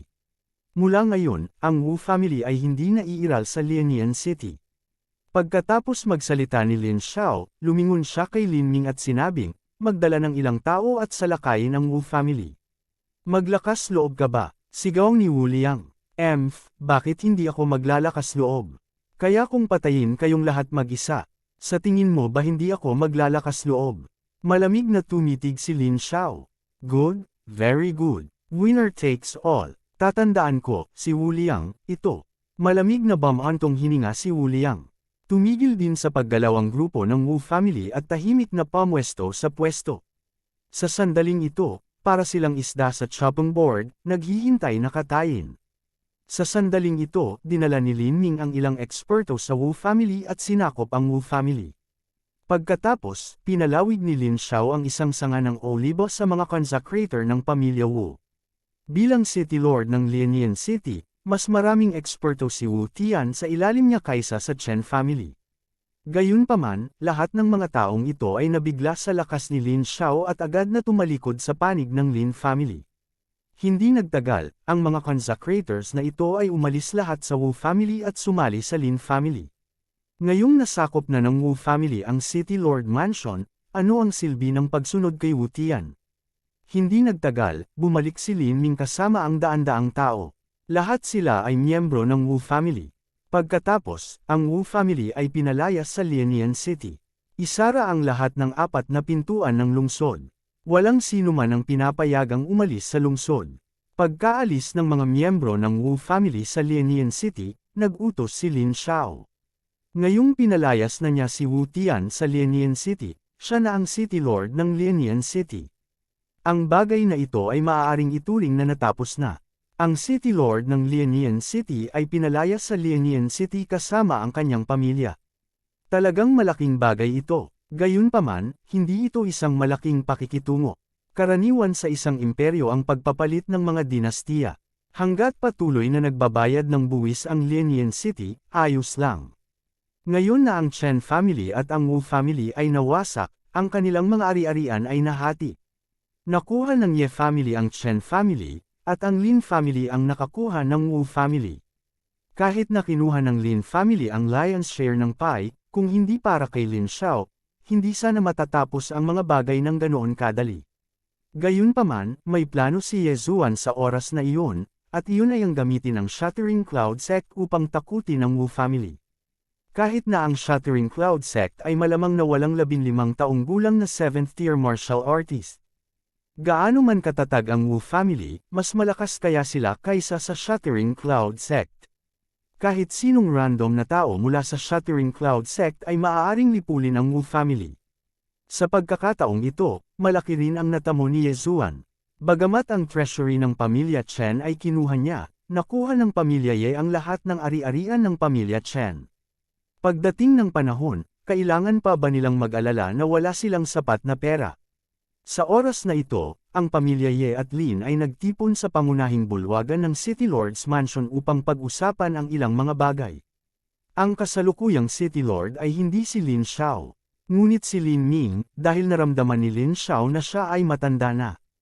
Ang Lin family at ang Ye family ay may magandang relasyon, at sila ay may iisang ninuno, kaya ang Lin family ay walang gagawin sa Ye family.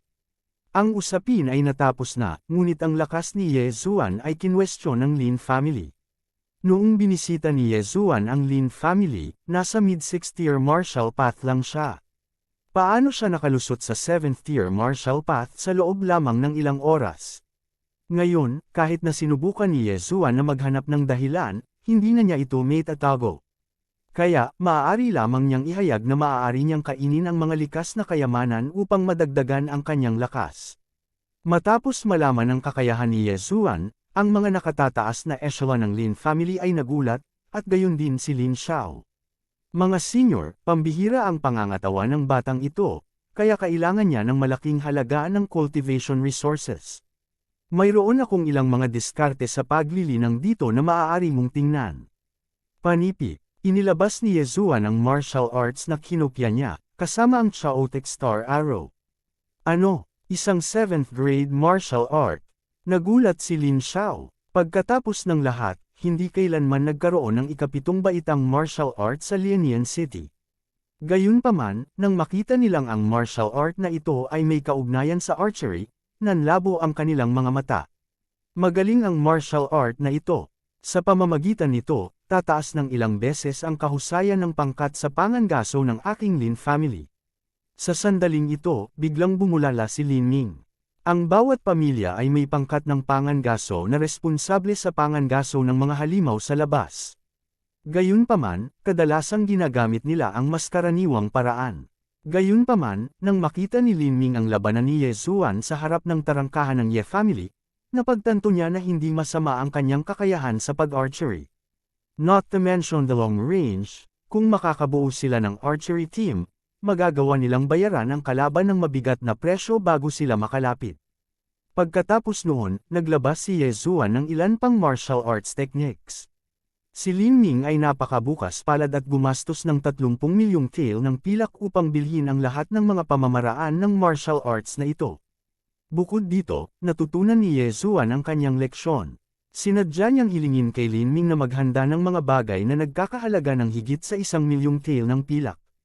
Sa ganitong paraan, makakakuha siya ng mga nakakalamon na puntos. Sa tulong ng mga item na ito, direktang nakapasok si Ye Zuan sa gitna ng 7th grade martial path. Nakakuha din siya ng maraming puntos ng paglamon. Ngayon, ang kanyang long-range attack ability ay hindi masama, ngunit ang close combat martial arts level ay hindi mataas. Sa makatuwid, gumugol siya ng ilang puntos upang bumili ng ilang diskarte sa martial arts sa ikapitong baitang.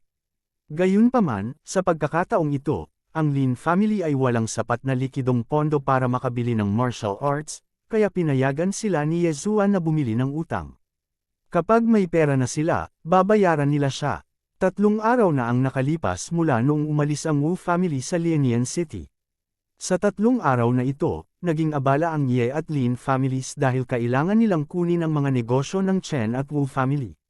Masyado na silang abala. Pagkatapos ng ganoong malaking kaganapan, nagpahinga din si Ye Zuan sa bahay ng 3 araw. Iba siya sa mga ordinaryong mandirigma. Walang epekto ang cultivation, kaya martial arts lang ang nagagawa niya. Sa sandaling ito, sa likod ng bundok ng Ye family, isang binata ang nagsasanay ng espada. Ang taong ito ay si Ye Zuan, na pumasok sa gitna ng 7th grade martial path. Ang kasalukuyang siya ay ang unang linya ng lakas ng labanan ng Ye family. Ngayong, mayroon na akong ilang 7th grade martial arts techniques, ang kabuuang lakas ng Ye family ay tumaas ng malaki. Mukhang kailangan kong maghanap ng ilang oras para makuha ang 100 Beasts bloodline. Inalis ni Ye Zuan ang kanyang mahabang espada at inisip ang sarili. Ngayon, ang kanyang 100 Beasts bloodline ay hindi pa na-activate, 100 pa lang. Kanina pa niya iniisip ang bagay na ito. Hanggat mayroon siyang bloodline na ito, tiyak na tataas ang kanyang lakas. Magagawa pa niyang hamunin ang mga nasa mas mataas na antas at manalo bilang mahina. Sa sandaling ito, isang magandang figure ang biglang sumugod sa kanya. Ye Zuan, oras na para kumain. Ang magandang figurang ito ay tumakbo sa gilid ni Ye Zuan at iniabot ang basket ng kawayan sa kanyang kamay. Kabanata 39. Oo, ako nga. Anong meron? Dinalhan kita ng tanghalian at hindi ka masaya. Bilasan mo at magpasalamat ka. Sumimangot si Zhu Qingqing at sinabing hindi nasisiyahan. Oo, oo, oo. Salamat miss. Gusto mo suklian kita ng katawan ko. Kinuha ni Ye Zuan ang bamboo basket at pabirong sinabi. Gusto mo? Inilibot ni Zhu Qingqing ang kanyang mga mata at umupo sa harap ni Ye Zuan. Pagkatapos tumingin sa kanya ng ilang sandali, nagtanong siya, ngayong ang Lianian City ay pag-aari ng iyong dalawang pamilya, sisimulan mo na bang tulungan ako? Tulong? Anong tulong? Itinaas ni Ye Zuan ang kanyang ulo sa pagtataka. Bastos ka, nakalimutan mo talaga. Sabi mo tutulungan mo ako. Sinipa ni Zhu Qingqing ang binti ni Ye Zuan, nag-iwan ng malinaw na bakas ng paa. Nako, syempre naalala ko. Pero hindi mo sinabi kung ano ang maitutulong ko sa'yo. Pinawisan si Ye Zuan at sa wakas ay naalala. Nag-isip sandali si Zhu Qingqing bago sinabing, alam mo ba kung bakit ako umalis sa 1,000 Gold City sa pagkakataong ito? Bakit? Kung pag-uusapan, ito ay may kaugnayan sa iyo. Noong una, ang aking ama ay gustong pakasalan ako sa iyo, ngunit siya ay tinanggihan ng aking tiyuhin. Kaya't, ang aking ama ay ipinagkasal sa akin sa batang Panginoon ng lungsod ng Thousand Gold City, sabi ni Zhu Qingqing. Ano, tumakas ka sa kasal? Biglang inangat ni Yezuan ang kanyang ulo at halos mabulunan sa kamatayan. I will be engaged soon. Pero ayos lang, hindi alam ng tatay ko kung nasaan ako. Biglang nagpahayag si Zhu Qingqing ng mapang-asar na ekspresyon. Hindi niya alam. Nilunok ni Yezuan ang pagkain sa kanyang bibig at sinabing may kasalanan, natatakot ako na hindi iyon ang mangyayari. Hindi nila alam kung nasaan ako, sabi ni Zhu Qingqing at biglang nakita ang ekspresyon ni Yezuan. Agad siyang huminto at napabulalas. Nagpadala ka ng isang tao sa Thousand Gold City. Ubo, oo, may pinadala ako noong araw na iyon. Gusto ko lang ipaalam sa tatay mo na ligtas ka na. Pinunasan ni Yezuan ang kanyang malamig na pawis. Bastos ka, bakit hindi mo sinabi sa akin ang tungkol dito kanina? Tumayo si Zhu Qingqing at pinalo si Yezuan. Sino ang nakakaalam na sinira mo ang engagement? Si Yezuan ay talagang walang magawa. Nag-backfire ang kanyang magandang intensyon. Medyo naiinip na hinayla ni Zhu Qingqing si Yezuan at sinabing, "Tara na, tayo na. Aalis tayo ngayon sa Shattering Cloud Sect. Huwag kang ang magmadali, di ba kasal lang? Bakit hindi mo nalang i-call off? Gusto mo i-call off ko na lang para sa'yo, di ba?" Naglagay si Yezuan ng mitbon sa kanyang bibig at hindi malinaw na sinabi. Wala siyang pakialam. Sino ang nagsabi na gusto kong tulungan mo akong putulin ang engagement ngayon? Gusto kong pumasok ka muna sa Shattering Cloud Sect. You're just a young master from a small city, while he's the young master of the City of Million Gold. At saka, tinanggap siya bilang direct disciple ng isang elder ng Shattering Sky Sect. Pagkatapos noon, lumakas ang kanyang lakas sa pamamagitan ng paglundag ng mga lukso-lukso. Sekta sa pag-crack ng langit. Nang marinig niya ang pangalang ito, nanlamig ang ekspresyon ni Yezuan. Ang Shattering Cloud Sect at ang Shattering Sky Sect ay dalawa sa mga nangungunang sekta sa South Forest County. Sila ay orihinal na isang pamilya daan-daang taon na ang nakalilipas, ngunit dahil sa ilang mga bagay, ang Shattering Cloud Sect ay nahati at ang Shattering Cloud Sect ay itinatag. Gayunpaman, sa mga tuntunin ng lakas, ang Shattering Sky Sect ay mas malakas kaysa sa Shattering Cloud Sect. Ang mga disipulong nasa ilalim nila ay lahat ay mahuhusay, at ang Shattering Cloud Sect ay hindi maihahambing sa kanila. Hindi ba't isa lang siyang alagad ng matanda? Ano ang dapat ikatakot? Baka mas talented siya kaysa sa akin. Wala pa ring pakialam si Yezuan. Sampal, direktang hinampas ni Zhu Qingqing ang likod ng ulo ni Yezuan at sinabi, "Siyempre hindi may kukumpara sa iyo ang kanyang talento, ngunit mas matanda siya sa iyo. 20 taong gulang na siya. At saka, nasa gitna din siya ng ikapitong antas ng martial path. Siguradong hindi mo siya matatalo. Bilasan mo at umalis na." Gayunpaman, bago pa man siya matapos magsalita, may lumitaw na figure sa harap nila at tumakbo papunta sa kanila. "Young Master, Miss Zhu, may mga bisita sa pamilya. Pinapatawag ka ng Padre de Pamilya." Ang taong nakasagasa ay isang gwardya ng Ye family. Sa sandaling ito, nagbago ang mga ekspresyon ni Yezuan at Zhu Qingqing. Ito talaga ang inaalala nila. Kung ito ay isang ordinaryong tao, ayos lang basta pumunta si Yezuan. Pagkatapos ng lahat, si Zhu Qingqing ay isang tagalabas at tiyak na hindi siya pababayaan. Ngunit ngayon, kasama na rin si Zhu Qingqing. Ito ay tiyak na mula sa Million Gold City. Dahil nandito ka, let's take things as they come. Let's go. Kahit bumagsak ang langit, hahawakan ko ito para sa iyo. Pagkatapos magsalita ni Yezuan, tumalikod siya at umalis. You're courting death. He's the young master of the Million Gold City. 10 Linian cities can't compare to 1 Million Gold City. Kung tayo ay nakalusot, hindi nila tayo mahuhuli. Hinayla ni Zhu Qingqing si Yezuan pabalik. Hindi ka naman pwedeng hindi umuwi sa buong buhay mo, diba? Lumingon si Yezuan at nagtanong. Ayos lang kung hindi ka muna babalik sa ngayon. Maghintay ka man lang na makapasok ka sa Shattering Cloud Sect at magkaroon ng status para tulungan ako.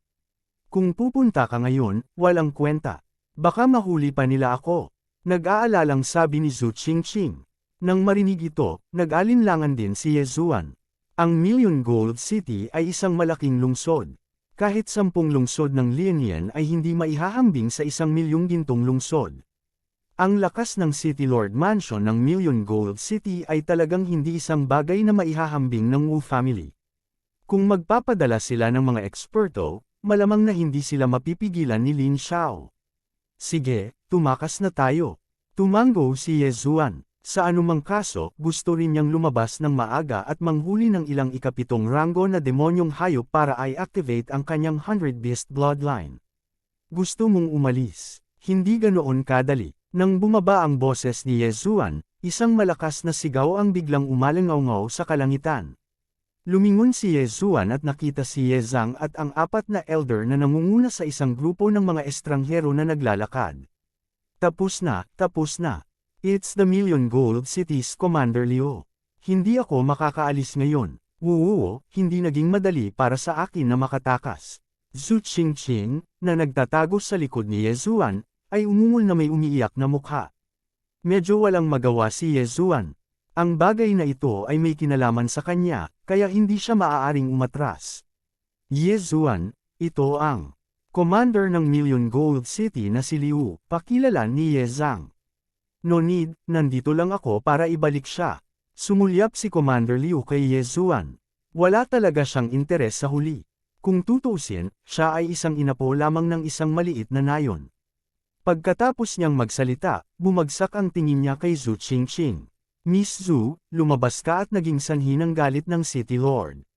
Mabilis na bumalik sa akin. Hindi, hayaan mo ang tatay ko ang mag-ayos nito. Si Zhu Qingqing, na nagtatago sa likod ni Ye Zuan, ay gumanti. Kalokohan, hulihin mo siya. Si Commander Liu ay isa ring taong mabilis na kumilos. Hindi na siya nag-aksaya ng oras at direktang nagutos.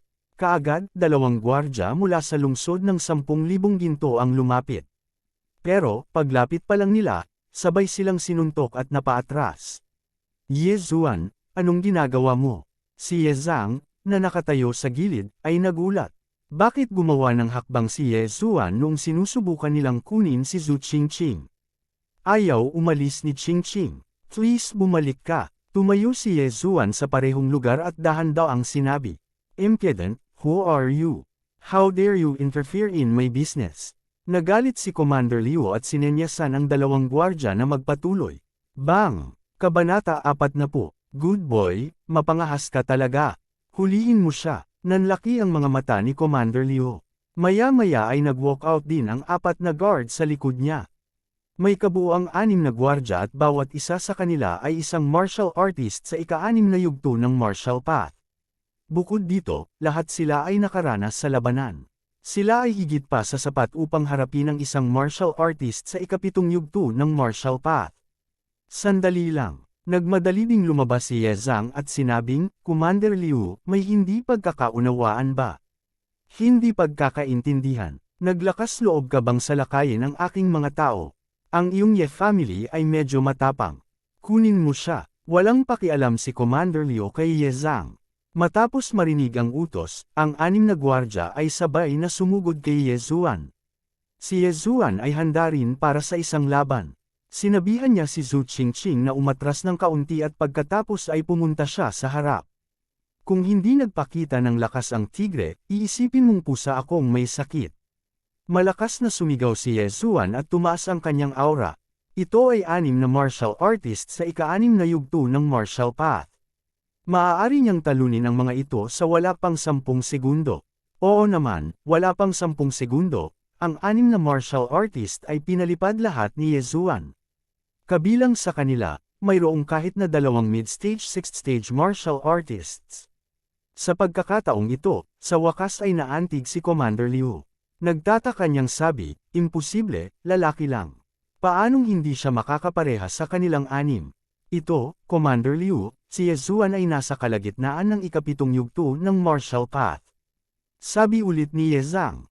Sa katunayan, labis din siyang hindi nasisiyahan kay Commander Liu. Pagkatapos ng lahat, ito ay Lianian City at ang Ye family.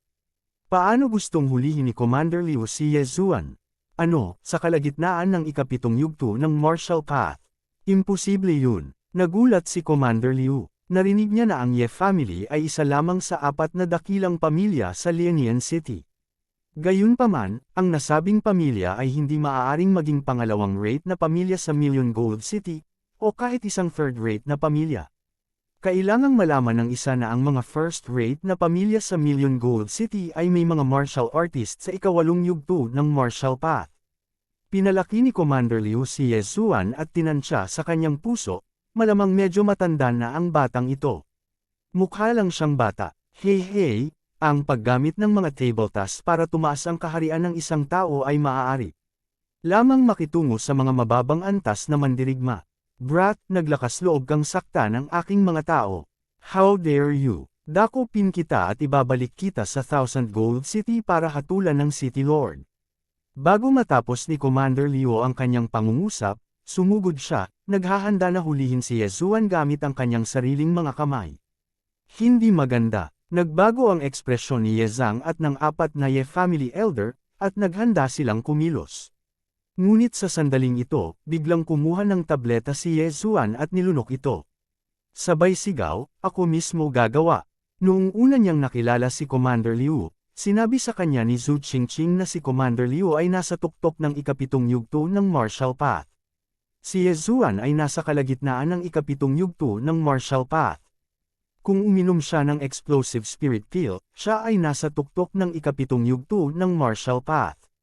Hindi siya magiging mas mahina kaysa kay Commander Liu. Brat, you dare to attack my people. Siguradong pagod ka na sa buhay. Nagmura si Commander Liu habang tumatakbo. Kung gusto mong lumaban ka. Can you cut the crap? Medyo naiinip si Ye Zuan. Agad na nag-ugnay ang dalawang figure. Ngayong pareho na silang nasa tuktok ng ika-7 yugto ng martial path, depende ito sa kanilang martial arts at combat experience. Bagamat walang bentahe si Ye Zuan sa edad, ang martial arts na ibinebenta sa Devouring System ay pawang martial arts na hindi pa lumalabas sa merkado. Higit pa rito, lahat sila ay mas mahusay kaysa sa ordinaryong martial arts ng parehong grado.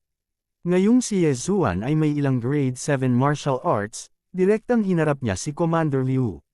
Sky-shattering feast. Sumigaw si Commander Liu at direktang gumamit ng grade 7 martial arts nang walang pag-aalinlangan. Hey, panoorin mo ang Frost Fist ko. Si Ye Zuan ay isa ring bagong pang-anak na guya na hindi natatakot sa mga tigre, kaya diretso siyang sumuntok. Nagbanggaan ang dalawang espiritual na enerhiya. Medyo dahado si Ye Zuan, ngunit sa mga tuntunin ng martial arts, ang Frost Fist ay mas malakas kaysa sa Sky-shattering fist. Habang lumalakas ang shockwave, isang espesyal na enerhiya ang kumalat sa kamay ni Commander Liu. Kotsa, isang malutong na tunog ang umalangaw, at napaatras si Commander Liu sa gulat. Nalaman niyang medyo naninigas ang kanyang kanang kamao, at ang ilang mga ice crystal ay namuo na sa labas. Isang grade 7 martial arts. Mayroon talagang grade 7 martial arts na mas malakas kaysa sa Sky-shattering fist sa kanayunan. Gayun din, ano ang pakikitungo sa spiritual explosion pill? Nagulat si Commander Liu, ngunit hindi siya naniwala, kaya nagpatuloy siya muli. Sky-shattering fist, Frost Fist. Saglit na nagpalitan ng suntok ang dalawa, at si Commander Liu pa rin ang dahado sa pagkakataong ito. Anong klaseng fist technique ito? May frost effect talaga ito. This martial arts is worth at least 20 million taels of silver. Nagulat muli si Commander Liu.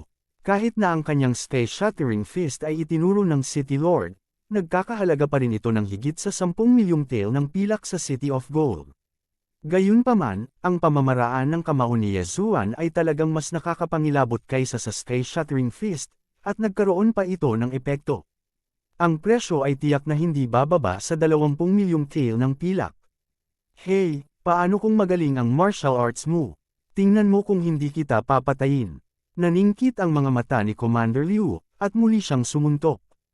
Fang! Fang! Fang! Si Ye Zuan at Commander Liu ay nagpatuloy sa pagpapalitan ng suntok, at ang tunog ng espiritual na enerhiyang panginginig ng boses ay nagpatuloy, na nag-iwan sa mga nakapaligid na tao na tulala. Ang 6 na gwardya na dating pinalipad ni Ye Zuan ay hindi napigil ang malunok-ang. Kanilang laway nang makita nilang si Ye Zuan ay nagawang makipaglaban ng pantay kay Commander Liu. Sino ang taong ito? Napakabata pa niya, kaya niyang lumaban sa ating commander. Napakalakas ng martial arts na ito. Nagagawa pa nitong i-freeze ang braso ng kalaban. Kapag tinamaan tayo ng kamao na ito, sa tingin ko ay hindi na tayo makakabangon. Tingnan mo, ang mga kamay ni Commander Liu. Itinuon ng lahat ang kanilang mga mata at nakitang namutla na ang mga kamay ni Commander Liu. Napakaraming ice crystal ang nakapatong sa kanila, na kumalat pa hanggang sa kanyang mga siko. Nako, hindi ako makayuko. Nagulat din si Commander Liu. Dali-dali niyang sinuntok ang kanyang mga siko, na nabasag ang mga ice crystal. Gayunpaman, ang pagkilos niyang ito ay nagbigay kay Ye Zuan ng pagkakataon. 7th grade martial arts, Netherworld steps. Si Ye Zuan ay nagpakita sa harap ni Commander Liu sa isang iglap, at pagkatapos ay direktang sumuntok. Pang! Dama po ang kamao sa dibdib ni Commander Liu, at ang lakas at espiritual na enerhiya na nilalaman ng kamao ay tumagas, na agad na nagpalipad kay Commander Liu. Ano, pinalipad si Commander Liu. Laking gulat ng 6 na gwardya na halos lumuwa ang kanilang mga mata sa kanilang mga saksakan. Maging si Ye Zhang at ang iba pa ay ganoon din. Dapat malaman na si Commander Liu ay 2 beses na mas matanda kay Ye Zuan. Gayunpaman, ang una ay pinalipad ng huli. Ito ay masyadong hindi maisip. Haha, Ye Zuan, bilasan mo, bugbugin mo siya. Talunin mo siya hanggang sa hindi na siya makabangon. Si Zhu Qingqing, na nasa gilid, ay sabik na makita ang mundo sa kaguluhan. Nagmamadali niyang iwinagayway ang kanyang maliliit na kamao at nag-cheer. Gayunpaman, hindi na sinundan ni Ye Zuan ang isa pang pag-atake. Sa halip, tahimik siyang nakatayo doon. Nag-backflip si Commander Liu at nagluwa ng isang subo ng dugo. Galit siyang sumigaw, papatayin kita.